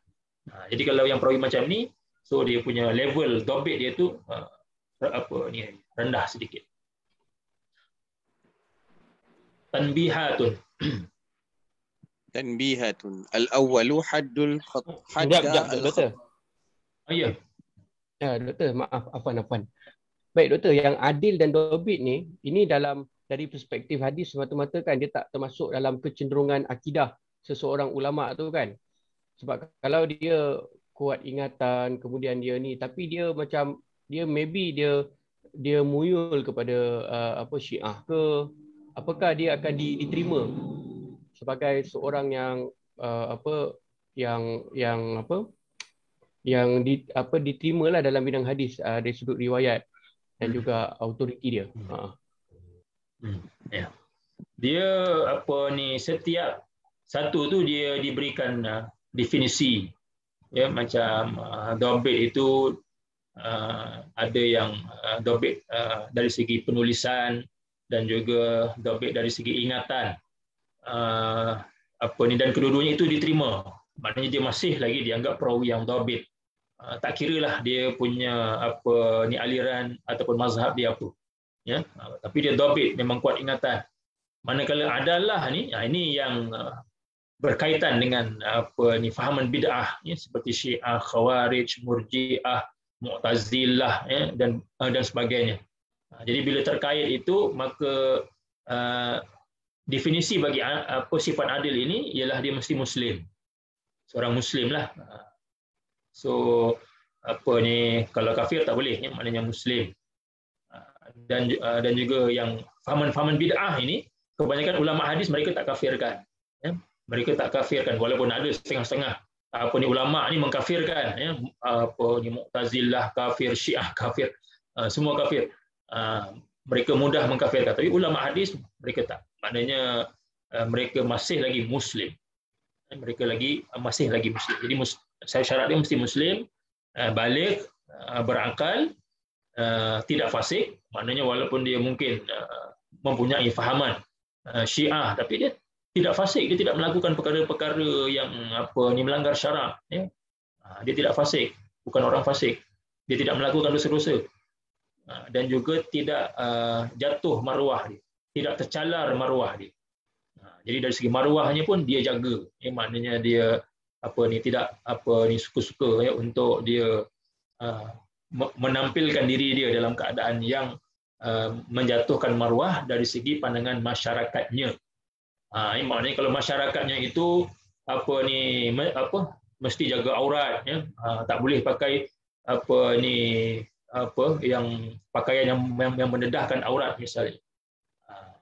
Tetapi kalau dia punya batasan aurat dia itu kan setengah mazhab tu, dia punya aurat dia itu antara pusat dengan lutut, dan ada yang lebih daripada dia bukannya sampai pusat dengan lutut, tak, maknanya dia lebih singkat lagi daripada itu. Maknanya masih dikira belum lagi membuka aurat, ya? Walaupun pahanya nampak, masih lagi dikira belum membuka aurat. Kalaulah dia punya masyarakat dia menganggap itu tidak menjatuhkan maruah, tak ada masalah. Tapi kalau masyarakat yang menganggap itu adalah aurat, maknanya kalau dia pakai seluar pendek jatuh maruah, itu Itu yang dianggap tercalar maruah. Jadi tercalar maruah ni dia agak nisbi sikit ya. Dia bergantung kepada situasi masyarakat dia. Jadi bagaimana? Jadi sekiranya kelima-lima ini ada pada dia, maka dia seorang perawi yang adil. Seorang perawi yang adil. So dia tidak nilai dari segi fahaman bid'ah dia tadi itu. Syiah ke Khawarij ke Murji'ah ke Qadariyah ke kecuali yang memang ghulu, yang melampau, yang memang dia punya fahaman itu mengeluarkan dia daripada Islam contohnya. Kan seperti contohnya Syiah yang mengatakan Jibril tersalah memberi wahyu, ya sepatutnya dia beri wahyu kepada Ali bukannya kepada Nabi Muhammad sallallahu alaihi wasallam. Ini memang dah kafir. So dia bukan lagi muslim. Jadi fahaman bid'ah ini yang selagi tidak dia jatuh kafir, so tidak ada masalah. Ini dari segi sifat adalahnya selama mana cukup 5 syarat dia. Nah. Doktor. Ya. Sikit soalan doktor. Jadi kalau daripada sudut itu daripada segi sudut kalau kita nak ambil hadis contohnya, kalau dalam silsilah dalam rantaian sanad tu ada nama-nama syekh-syekh yang kita tahu dia Wahabi ke apa semua. Jadi apakah afdal untuk kita memilih ataupun kita boleh je ambil walaupun ada nama-nama orang yang berpegang dengan akidah-akidah yang bid'ah ni dalam silsilah sanad tu untuk kita ambil sanad dengan dia. Dia kalau kita tengok para ulama ni dia ada dua. Satu yang dia lihat itu tak ada masalah. Ini macam Syekh Muhammad Yasin Al-Fadani. Jadi dia punya sanad dia itu bukan saja di kalangan ahli sunnah, bahkan di kalangan Wahabiyah, juga di kalangan Syiah ya. Dan mungkin ada yang lain-lain. Kalau kita mungkin lebih teliti lebih dalam mungkin ada ya. Jadi dia tak ada masalah ya, sebab dia ambil tadi kaedah tadi itu. Maknanya bukan dia orang yang pertama melakukannya, bahkan dalam Sahih Al-Bukhari sendiri ya, Sahih Muslim pun ya, ada perawi-perawi yang sebegitu dan ada tesis ataupun kajian ilmiah yang telah dibuat mengumpulkan semua perawi yang dianggap bid'ah ini ya, dalam satu kajian dan kita boleh tengoklah kajian sangat-sangat baguslah. Maknanya menjadikan kita lebih untuk insaf dan bertolak ansur. Itu dari satu aspek lah, maknanya tak ada masalah. Tapi ada satu lagi dari segi integriti, maknanya kita nak menjaga akidah ini ya, maknanya mestilah kita bersifat tegas ya, sebab ini adalah masalah yang serius akidah ni, terutama yang membabitkan masalah usul. Jadi kita dalam masalah usul tidak boleh berkompromi. Jadi kalau kita ambil enteng, ya, ambil mudah, jadi kita seolah-olah meng-highlightkan nama-nama mereka dan akan menyebabkan orang-orang jahil nanti menganggap bahawa mereka itu tak ada masalah akidahnya, dan ini berlakulah dan ini akan digunakan bahkan apa yang disebut tadi sanad-sanad yang dibawakan oleh Syekh Yasin Al-Fadani itu pun dijadikan bukti dalil oleh mereka ini mengatakan bahawa ini ya, Syekh Yasin Al-Fadani pun tak ada masalah. Seolah-olahnya begitu. Seolah-olah mereka dia mengiktiraf akidah yang tidak bertepatan dengan Ahlussunnah wal Jamaah. Jadi ini dua persepsi lah. Saya tidak tarjih mana-mana. Saya hanya lontarkan dua persepsi tersebut. So saya tak tarjihkan lah. Walaupun saya lebih prefer yang kedua dalam situasi. Maknanya kita tengok situasi sebenarnya. Maknanya kalau situasi sekarang ini tidak sesuai, ya, maknanya janganlah. Jangan kita ambil ilmu itu daripada ahli bid'ah. Ya. Sebab dalam riwayat daripada Ibnu Sirin, ya, dia suruh tengok fanzuru amman ta'khuduna dinakum. Kena tengok, ya, siapa orang yang kamu ambil agama kamu ni. Yang kamu ambil ilmu kamu ni. Tengok siapa dia. Jadi dia adalah satu benda yang saya mengikut di peribadi saya lah, maknanya kena tengok situasi. Wallahu a'lam.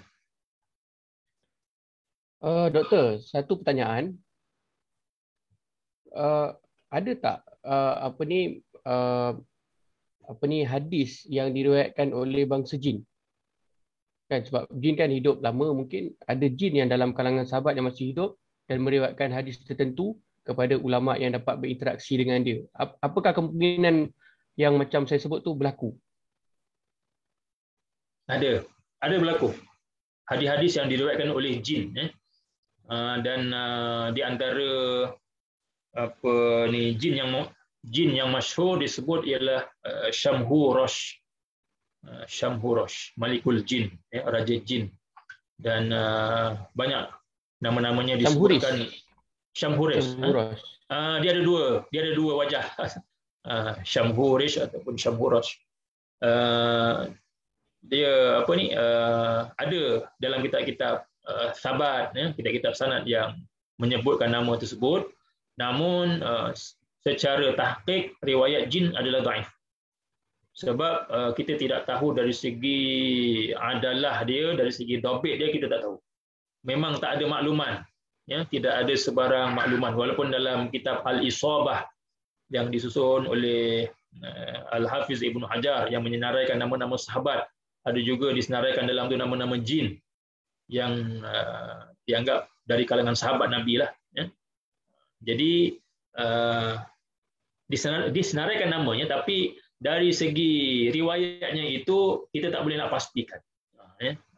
So ulama menyebutkan, ya, riwayat jin ini dhaif sebab kita tak tahu dari segi siqah dia tu bagaimana. Dhabit sifat adil dan sifat dhabit dia itu kita tak tahu.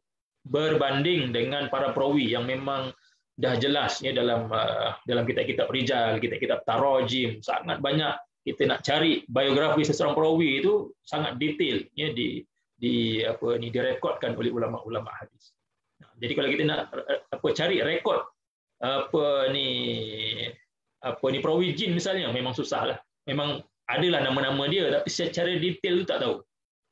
Dan dari segi sejauh mana dia betul ataupun tidak menyampaikan itu, wallahu a'lam, kan.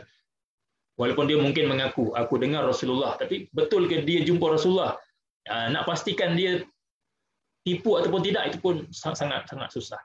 Ya, sangat. Jadi ini secara umumnya disebutkan riwayat jin ini dhaif. Itu kalau bertepatan dengan daya dalil. Kalau tak bertepatan langsung, maknanya bercanggah, memang ditolaklah, ya. Memang jelas, ya, tidak boleh diterima. Wallahu a'lam.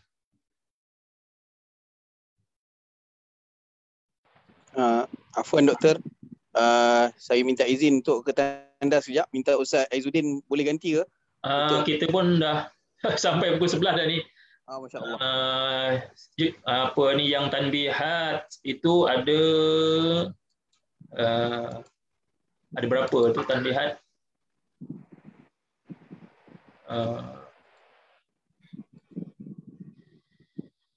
Agak panjang. Yang al-awwal tu agak panjang. Sebelum tanbihat yang kedua, agak panjang. Mungkin kita berhenti dekat setakat yang tadi itulah. Sebab di kat bawah tanbihat ini ada al-awwal, ada as-tsani.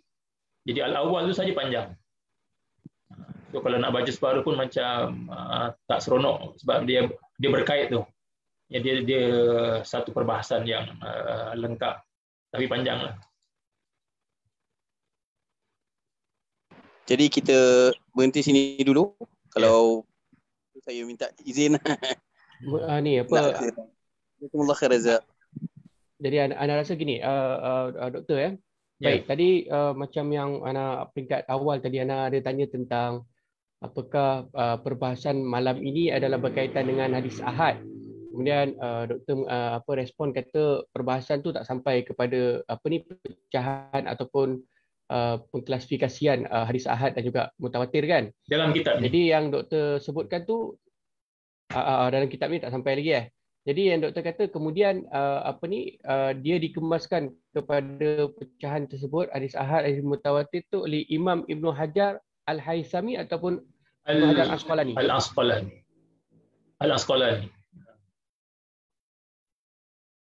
Al-Asqalani yang mana dalam sejarah ulum al-hadis dia ada dua peringkat.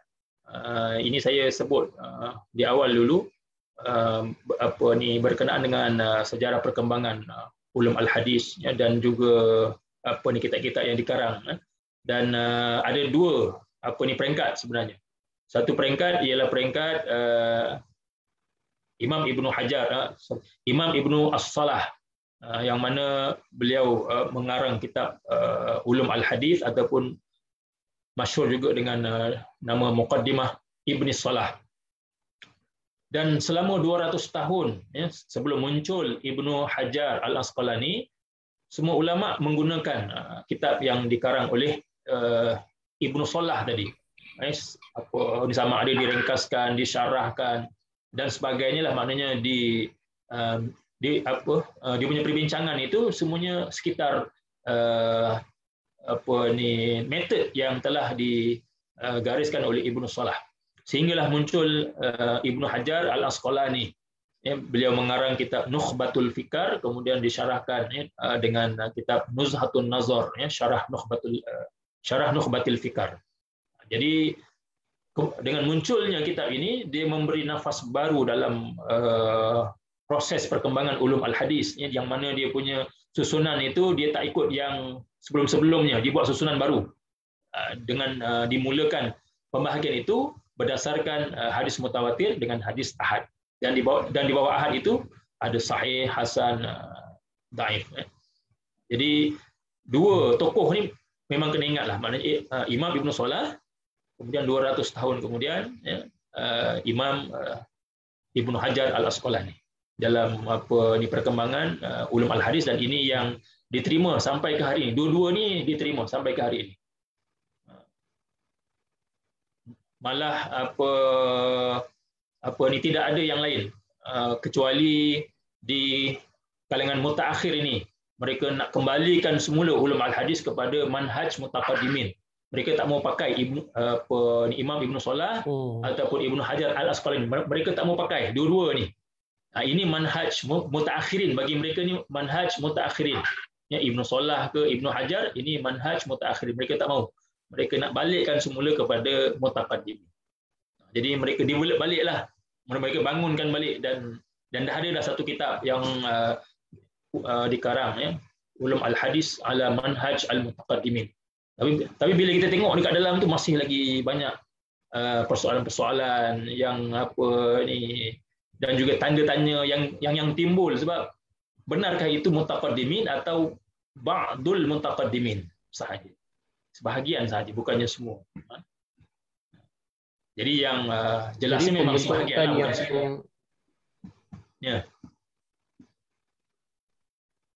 Afwan. Jadi yang pembentukan kitab yang doktor sebutkan tu memang dah tersebar dan berpengaruh ke? Cukup berpengaruh di kalangan sebahagian akademik di Timur Tengah, dan dia berkembang di kalangan Salafiyah Wahabiyah. Jadi mereka ini nak kembali kepada metod salaf. Jadi mereka menggunakan nama salaf itu, dan juga nak kembali kepada mutaqaddimin. Jadi mereka nak menggunakan nama mutaqaddimin itu. Jadi seolah-olah ada kesinambungan itu antara as-salaf dengan al-mutaqaddimin, yang mana kedua-duanya ini yang mungkin dianggap sebagai original kepada semua manhaj. Memang betul lah, kita fahamlah, maknanya memang kita pun terima ilmu semua ni daripada para salaf dan para mutaqaddimin. Tapi word ataupun istilah salaf mutaqaddimin itu yang menjadi kemusykilan. Kalau demikian, mereka punya sanad tu yang paling tinggi, dia merujuk kepada siapa? Mutaqaddimin yang mereka masukkan ini ialah nuqadul hadis. Nuqad al-hadis, pengkritik hadis di kalangan ulama hadis kurun ke-3 Hijrah. Seperti Imam Al-Bukhari, Imam Muslim, Imam Abu Zur'ah Ar-Razi, Abu Hatim Ar-Razi, anak dia Ibnu Abi Hatim Ar-Razi, Yahya bin Ma'in, Yahya Al-Qattan, dan dia punya penutup dia Ad-Daraqutni. Dan mereka tak masukkan yang macam apa ni, dan di kalangan mereka pun ada perselisihan sama ada At-Tirmizi ni termasuk ke tidak. Padahal At-Tirmizi ni di kalangan mereka, di kalangan mutaqaddimin ini, nuqadul hadis. Jadi mereka berselisih, Imam Tirmizi termasuk ke tidak. Begitu juga Al-Baihaqi termasuk ke tidak.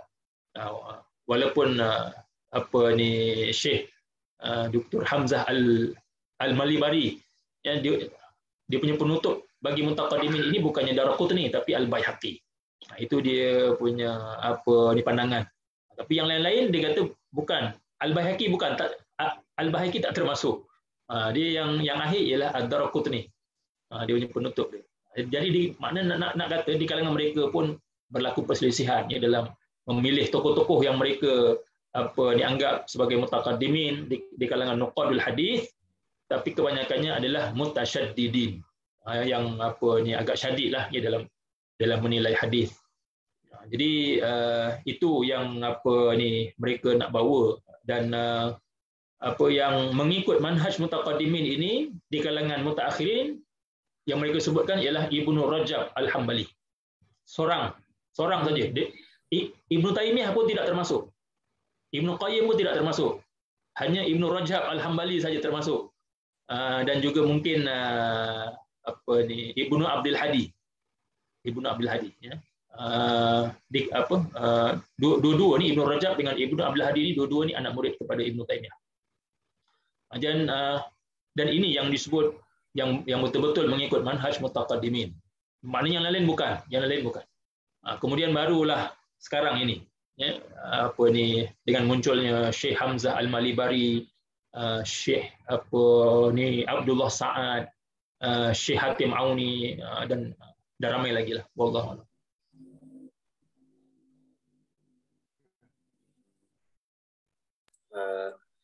Ada bersama-sama kita di online di Facebook. Al-Fadil Ustaz Haidrus juga mengikuti perbincangan kita pada malam ini. Masya-Allah. Jazakumullah khairan. Ustaz, kalau tak ada apa-apa, mungkin ada soalan? Ya, Doktor? Tak ada. Kalau tak ada apa-apa, tutup. Tak, Doktor. Okey, just sekali lagi saya minta maaf, tanya balik. Jadi kiranya dalam kitab Taqribur Rawi ni, maksud dia penulisan Imam As-Suyuti ni memang merujuk kepada perbahasan ulum hadis yang dilakukan oleh Imam Ibn Salah lah ya, berbanding Ibn Hajar Asqalani. Ya. Toriknya ialah Torik Ibn Salah. Baik. Tapi kalau ikut Imam As-Suyuti dengan Imam Ibn Hajar Asqalani, dia pada satu zaman kan, ya, Imam As-Suyuti dia lewat sikit tapi dia sempat beberapa tahun ya. Dia sempat menerima ijazah ammah sewaktu dia kecil. Sebelum Al-Hafiz Ibn Hajar wafat, ya, dia sempat memberi ijazah ammah kepada Imam As-Suyuti. Tapi tak sempat untuk bertalaki secara langsung lah, sebab Imam Ibnu Hajar ni dia wafat tahun 852 ya. Jadi dia punya tempoh dia itu menunjukkan bahawa As-Suyuti itu masih kecil lagi lah, masih kecil. Oh, kecil. Saya tak ingat, boleh rujuk balik umur dia. Berapa tahun masa dia mendapat ijazah ammah daripada Al-Hafiz Ibnu Hajar. Tapi terlalu kecil ya. Dan itu dianggap sah. Sah lah, maknanya secara ijazah ammah begitu sah lah. Cuma kalau untuk untuk meriwayatkan dalam bentuk sama apa semua tu memang tak boleh lah. Maknanya kena nyatakan bahawa itu hanya ijazah ammah. Tapi kalau secara sama, mesti dia ada dia punya peringkat umur dia, mesti memayis dia punya peringkat dia tu. Jadi kalau belum memayis, maka sama dia tu tak dikira. Baik. Doktor, terakhir daripada saya, pada masa sekarang lah, kalau dekat Malaysia macam seseorang dia berminat untuk dapatkan hadis musalsal, terutama macam yalah apa-apalah musalsal, jadi kepada kepada siapa yang boleh dirujuk? Macam ada juga orang yang nak dapatkan hadis musalsal rambut Rasulullah sallallahu alaihi wasallam dan sebagainya. Siapa ulama yang boleh berikan tu? Yang mengambil berat berkenaan dengan sanad dan cukup lama dalam bidang sanad ini, salah seorangnya ialah almarhum Syekh Husni Ginting.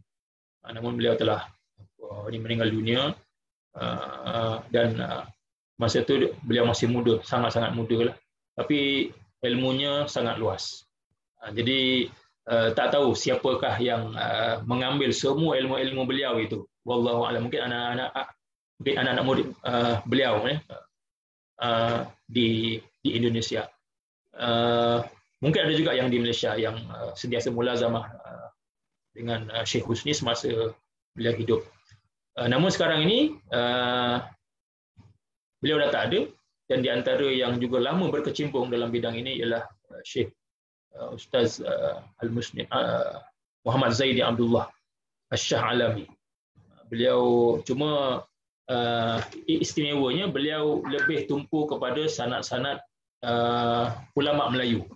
Ini yang tak ada pada orang lain. Banyak sanad-sanad yang beliau dapat itu yang tidak ada pada orang lain, sebab beliau sudah lama memberi tumpuan terhadap perkara ini.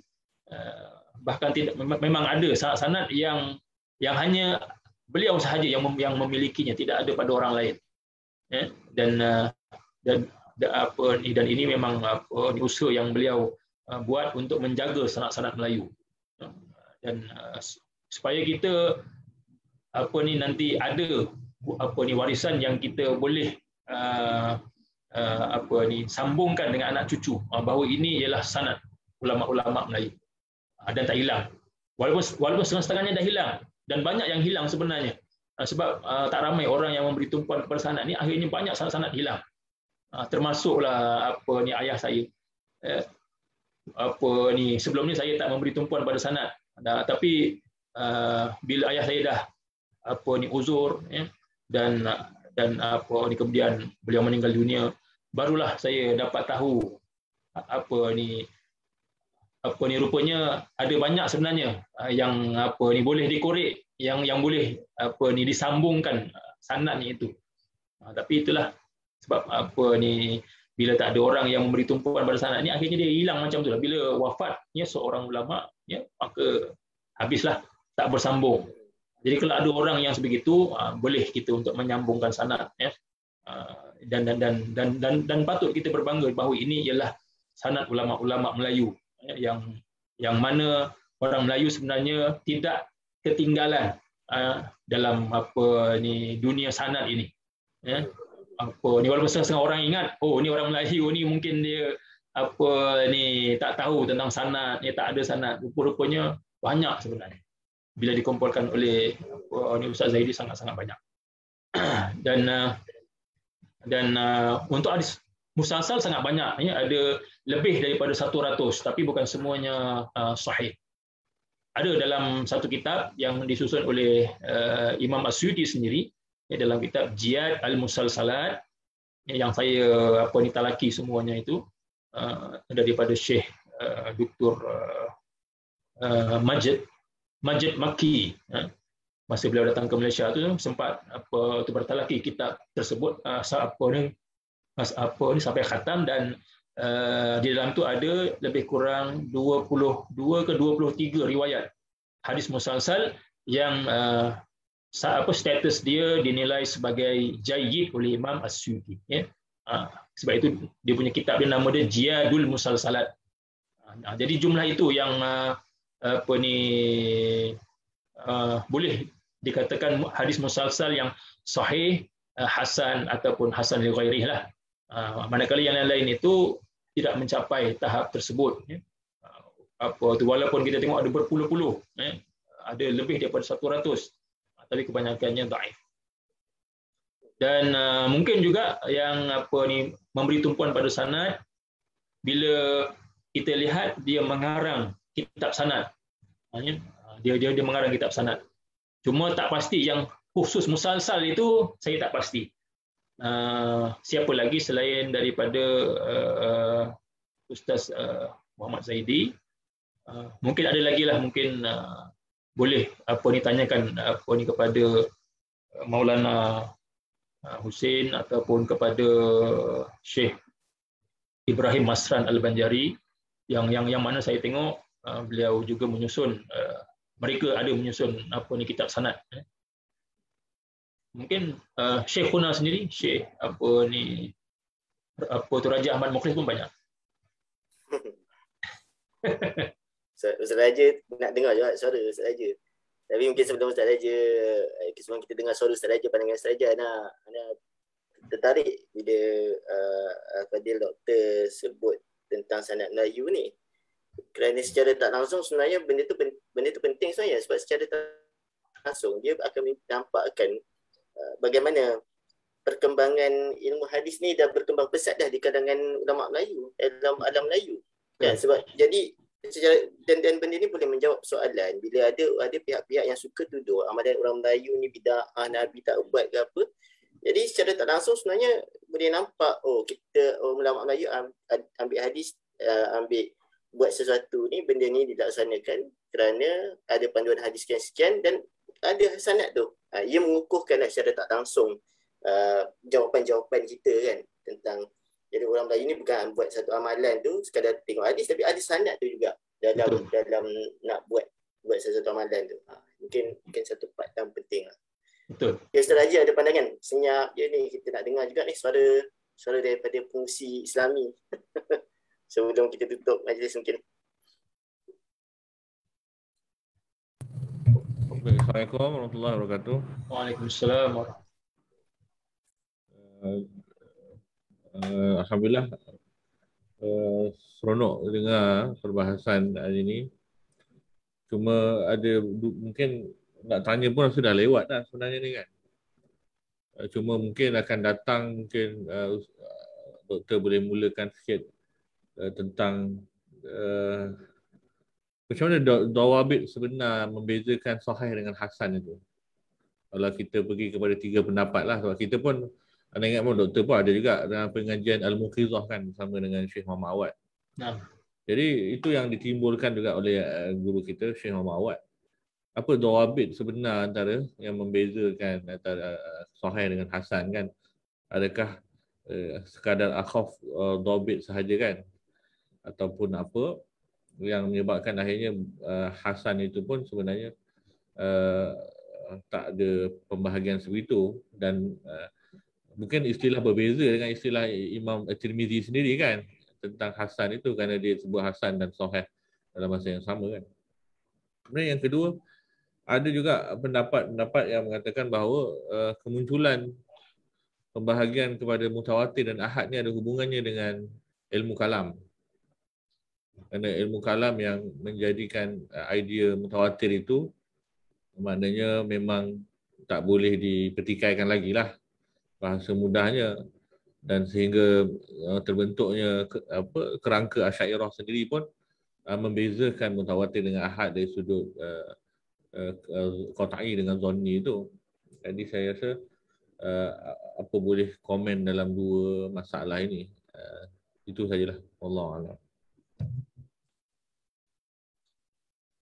Ya, apa ni tentang apa ni sahih dengan hasan itu memang dia punya apa ni perbahasan dia itu kalau nak tengok tu memang ada berbagai-bagai pandangan lah, ya.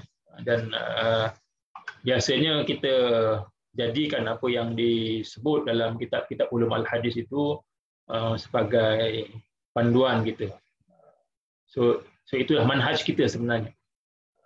Manhaj apa ni Ahlus Sunnah wal Jamaah, khususnya mazhab Syafi'i, kerana ulama-ulama yang menyusun ulum al-hadis ini kebanyakannya adalah daripada kalangan ulama-ulama Syafi'i. Jadi apa tu bila kita nak kata manhaj hadis ulama Syafi'i, itulah kitab-kitab yang disusun oleh Imam Ibn Salah, Imam Ibn Hajar Al-Asqalani. Jadi apa yang mereka apa ni rajihkan, itulah yang dipegang oleh ulama-ulama Syafi'i, ya, sampailah ke hari ini. Jadi semua yang apa ni disebutkan itu adalah dianggap sebagai manhaj ulama Syafi'i dalam ulum al-hadis. Dan ini yang juga saya apa cuba untuk highlightkan, satu usaha yang apa ni untuk kita mengatakan bahawa manhaj ulama Syafi'i ini sudah cukup cantik dan kukuh, yang telah dibina oleh apa ni ulama-ulama yang terdahulu. Jadi kalau apa-apa yang apa ni kita muskil, rujuk semula, ya, dalam apa ni kitab-kitab yang disusun oleh mereka. Itu apa ni secara umum sajalah. Dan betul, dan yang seperti mana yang disebutkan oleh Yang Mulia Ustaz Raja, dan ilmu ulum hadis ini, ya, dia sebenarnya dia sudah berlaku silang rujuk, silang rujuk apa di antara ilmu usul fiqh dengan juga ilmu usul al-hadis, dan juga mungkin apa ni yang disebutkan tadi tu tentang pembahagian antara mutawatir dengan ahad. Memang itu tidak disebut oleh ulama-ulama hadis yang terdahulu, ya. Mereka tak sebut, dan yang pertama sekali mula-mula menyebut ialah Imam Al-Khatib Al-Baghdadi. Beliau yang mula-mula memasukkan pembahagian itu dalam ulum al-hadis, ya. Dan itu jelas adalah apa ni datang daripada apa ni perbahasan ilmu kalam, ilmu usul, ya. Dan kemudian diteruskan dan diterima oleh ulama-ulama yang datang kemudian, dan khususnya Al-Hafiz Ibn Hajar, dia lebih apa ni mengangkat lagi pembahagian itu dengan lebih jelas dalam kitab Nuzhatun Nazar. Dan itu yang saya sebutkan bahawa walaupun ianya bercampur antara apa ni usul al-fiqh, ilmu usul dengan ilmu ulum al-hadis, walaupun dia bercampur, tapi itulah manhaj hadis ulama Syafi'i. Walaupun cuba nak apa ni runtuhkan oleh apa ni aliran yang nak menghidupkan manhaj mutaqaddimin tadi tu. So dia tak mau pakai dah yang Ibn Salah, As-Suyuti, As-Sakhawi, Ibn Hajar ni, dia kata ini mutakhirin semua ni, tak perlu dipakai. Tapi sebenarnya yang kita guna ini adalah manhaj yang sudah apa ni lama, bukan saja di kalangan mutakhirin, tapi disebut oleh Ibn Salah, dia punya asas dia itu ialah daripada Imam Asy-Syafi'i. Dia punya asas dia itu sebenarnya daripada Imam Syafi'i. Manhaj dia apa ini seperti mana yang boleh dirujuk dalam kitab Ar-Risalah dan lain-lain, ya, yang mana Imam Syafi'i ini dia dah ada perbahasan-perbahasan tentang ulum al-hadis. Jadi itu dikembangkan oleh ulama-ulama yang datang kemudian, yang bila kita tengok kebanyakan yang menjadi rujukan dalam ulum al-hadis ini ialah ulama Syafi'i. Sehingga kan, ya, di India Pakistan dulu mereka mengajarkan kitab Ibn Salah, mereka mengajarkan kitab Al-Hafiz Ibn Hajar, ya. Akhirnya pelajar-pelajar yang belajar kitab-kitab ulama Syafi'i ini, mereka mentadbikkan kaedah-kaedah tersebut dalam masalah-masalah fiqh. Jadi menyebabkan berlaku pertikaian, perselisihan pandangan, sebab mereka ini ulama Hanafi. Di India, Pakistan, Bangladesh ini ulama Hanafi kebanyakan. Dan bila dibawakan apa ni kaedah-kaedah yang terdapat dalam kitab-kitab ulum al-hadis ini, akhirnya berlaku perselisihan yang menyebabkan sebahagian ulama Hanafi ini melihat perlunya untuk mereka mengemaskini semula perbahasan ulum al-hadis. Dan itulah sebenarnya di antara usaha-usaha yang dibuat oleh tokoh-tokoh seperti Syekh Abdul Fattah Abu Ghudah dan yang masih hidup kini anak murid beliau Syekh Muhammad Awamah. Dan juga ulama-ulama di Deoband sendiri, mereka memang cuba untuk mereka memberikan suatu penjelasan bahawa ini ialah manhaj hadis ulama Hanafi. Manhaj hadis ulama Hanafi. So apa yang mereka belajar itu adalah manhaj hadis ulama Syafi'i. Jadi ini adalah persoalan-persoalan yang berkaitan dengan usul mazhab lah.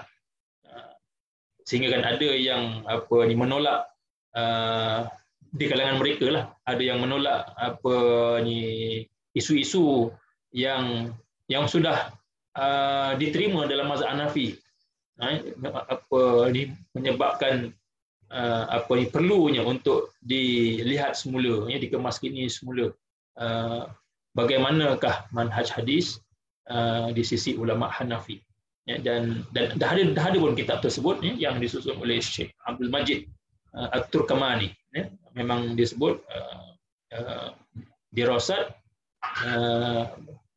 fi ulumil hadis ala manhaj al-Hanafiyah. Tak silap saya. Dan itulah perbezaan di kalangan ulama-ulama ini adalah biasa, yang mana mereka ini bukan saja dalam hal-hal furuk, tapi dalam masalah usul ini, usul fiqahnya, usul hadisnya. Jadi kita anggap itu biasalah perselisihan di kalangan para ulama. Dan itulah yang membezakan kenapa kita ni menjadi Syafi'i dan kenapa mereka menjadi Hanafi.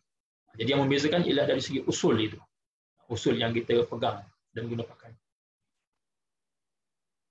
Dan ini yang mungkin sahabat-sahabat kita di kalangan Salafiyah Wahabiyah ni dia tak faham. Dia tak faham bila dia kata kita kena kembali kepada Al-Quran dan hadis. Tapi di atas usul apa? Jadi bila kita tengok usul yang mereka bawa ni adalah usul Hanabilah. Usul Hanabilah kebanyakan di samping pembaharuan yang dibawa oleh Ibn Taymiyah. Jadi usul mereka itu usul maknanya bukanlah sebenarnya Al-Quran dan hadis yang mereka anggap tidak berlandaskan apa-apa usul. Padahal ada. Untuk memahami Quran hadis ni mesti ada usul dia. Jadi sebenarnya yang usul yang mereka pegang ini usul mazhab lain. So dia tak boleh nak pertikaikan usul mazhab yang lain. So kena faham supaya kita bila kita faham hal ini, so kita akan lebih insaf, lebih berlapang dada. Kadang-kadang bila kena dekat diri dia, bila kena kat diri dia, dia kata kita kena berlapang dada, Syekh. Tapi kalau nak hentam kita, tak ada lapang dada dah. Kita jawab pun tak ada lapang dada. Macam mana? Ini masalah. Wallahu a'lam. Kita boleh tutup, Doktor. Boleh, insyaAllah. Mungkin setakat itu saja yang dapat saya kongsikan pada malam ini. Jadi yang baik itu datang daripada Allah Subhanahu Wa Taala, sebarang kelemahan daripada diri saya sendiri. Dan kita tutup dengan tasbih kafarah dan surah Al-Asr. Subhanakallahumma wa bihamdika asyhadu an la ilaha illa anta astaghfiruka wa atubu ilaik. Bismillahirrahmanirrahim. Wal 'asr innal insana lafi khusr illa alladhina amanu wa 'amilus solihati wa tawassaw bil haqq wa tawassaw bis sabr. Assalamualaikum warahmatullahi wabarakatuh. Waalaikumsalam warahmatullahi wabarakatuh. Terima kasih kepada Fadilatul Hafiz Soroni atas kesudian untuk mengisi program kita pada malam ini. Itu juga kepada Fadil, Ustaz Raja Mak Muklis, Ustaz Izzuddin, Ustaz Fahmi yang bantu untuk membaca matan kitab pada malam ni. Alhamdulillah, dan juga terima kasih kepada semua tuan-puan yang mengikuti kita baik di ruangan Zoom maupun di dalam FB Live kita, di Facebook kita. Dan insyaAllah program ini akan berterusan pada setiap minggu kedua dan keempat pada setiap bulan. Minggu kedua dan keempat setiap bulan. Itu saja daripada kami. Sekian, wabillahi taufiq wal hidayah. Assalamualaikum warahmatullahi wabarakatuh. Terima kasih.